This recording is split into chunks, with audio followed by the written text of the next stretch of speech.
Portable TV. Come watch with me. Morocco is now the latest country in the Middle East to normalize relations with Israel. This is all part of an ongoing effort by the Trump administration in its last days in office. While it has been well publicized that the U.S. has recognized Morocco's claim to the Western Sahara region, according to published reports, a weapons side deal might also be a part of that package. RT's Alex Mihailovich has the report. It was news that was welcomed by many Moroccans. The statement by the U.S. is a logical one. For us, the Sahara is Moroccan.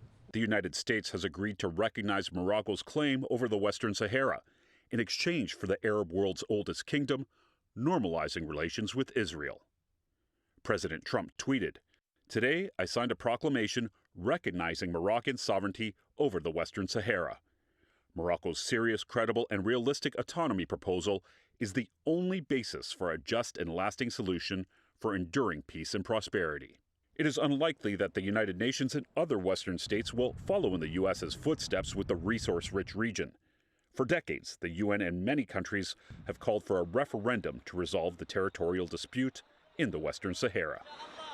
That said, while others have viewed the move with skepticism, Israel's government praised the initiative. President Trump, the people of Israel and the state of Israel will be forever indebted to you for your magnificent efforts on our behalf. I want to thank, too, the King of Morocco, King Mohammed VI, for taking this historic decision to bring a historic peace between us. Morocco joins the UAE, Bahrain, and Sudan, which have all recently normalized relations with Israel under the guidance of the Trump administration. However, when it comes to Morocco, there may be another layer to the deal. And according to a Reuters exclusive, it's an arms agreement. The Trump administration has proceeded with $1 billion in sales of drones and precision-guided weapons to Morocco. The move mirrors a side deal done between the U.S. and UAE when that Arab state agreed to normalize relations with Israel. Earlier this year, the United States allowed the sale of F-35 fighter jets as well as drones to the United Arab Emirates. The U.S. Senate failed to block the agreements, which are worth $23 billion, earlier this week. Drones have also been sold to Taiwan by the U.S., raising tensions with China. The Morocco deal would be the first of its kind since the Trump administration proceeded with a plan to sell more drones around the world by reinterpreting an international arms control agreement. The Missile Technology Control Regime was meant to limit the proliferation of such weapons, an accord that Washington, under Trump, has chosen to work around. For RT, I'm Alex Mihailovich. And for reaction to all of this and more, let's go to former UK MP George Galloway. So, George, what do you make of all of this? Are they simply arms deals just masquerading as peace pacts? Well, now we know what the rules-based order is. You can tear up any rules, any international law, in exchange for bribery, blackmail, browbeating, bludgeoning your way to get exactly the outcome you are looking for. This has been a principle of international law and international affairs for at least 35 years, if not 40 years, that there must be a referendum of the Sahrawi people as to whether they wanted to join with Morocco, which I favor as it happens, or have an independent Saharan state. And that was, every country in the world recognized that.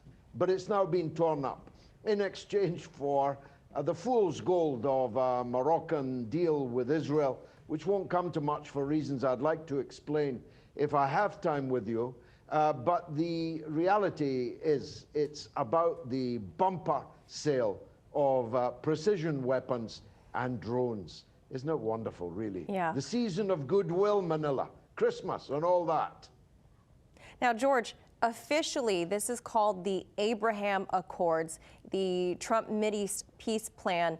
It comes with many sales agreements, as we heard in Alex's story there, and keeping the likes of Raytheon, Boeing, Lockheed Martin, and a lot of them all in business during these hard times of coronavirus.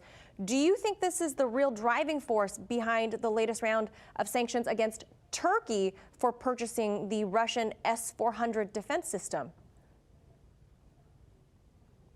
Yes, it's a major problem for the U.S. that the S-400 is far better than its U.S. competitors. Nobody makes defensive missiles like the S-400 as well as Russia does. And Turkey, acting out of its own national self-interest, you might call it Turkey first, maybe Donald Trump would recognize that slogan, has chosen to buy the Russian version. And the United States is mad as hell about that. And Turkey might actually be about to buy not just a second batch, but the successor to the S-400, the S-500, that will be coming on stream very soon. So they wouldn't want that to be an idea that catches on.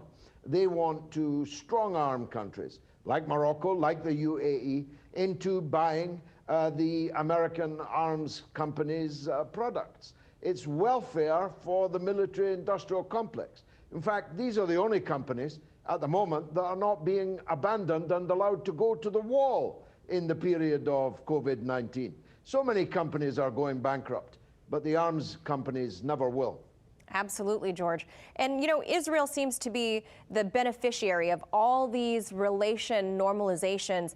The Turks have had some strong words for Israel's further annexation of the West Bank and Gaza, and have burnt some bridges even with the UAE over these new accords.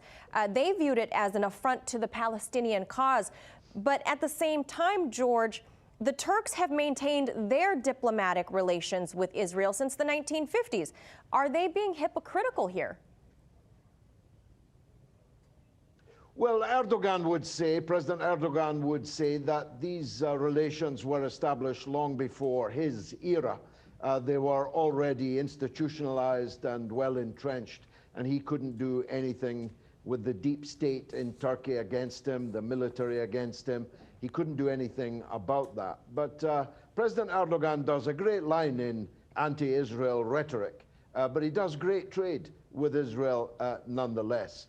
But what I'd like to say, if I may, Manila, is that Morocco will find this one harder to do than the UAE and Sudan and Bahrain, because Morocco is a democratic country. The people cannot be ignored in the way that they can be in these Gulf countries. Morocco is quite a plural and open place. It's got opposition newspapers, trade unions, multiple parties, a strong Islamist current in the country, and its next door neighbor in Algeria will definitely not be going down the same road. And in fact, they'll be furious about the Western Sahara decision. So actually, this may cause King Mohammed VI quite some problems down the line. It will be a stick with which to beat him. But it would be churlish not to say this is another great victory for Mr. Netanyahu. It's another great victory for Donald Trump. They have redrawn important lines on the map of the Middle East and North Africa. Whether they'll stand the test of time remains to be seen, but they are diplomatic coup d'etat, no doubt about that. Yeah, I'm not sure whose feather this cap will go in for President Trump or incoming President-elect Biden, but I can assure you one thing, George, I doubt the incoming administration would overturn any of these accords, because it all sounds like it's all favoring America's favorite friend, Israel. We'll leave it right there. You may have seen, Manila, you may have seen that Mr. Netanyahu removed the picture of Donald Trump from his Twitter avatar today. So much for gratitude. We'll leave it there. George Galloway, thank you so much.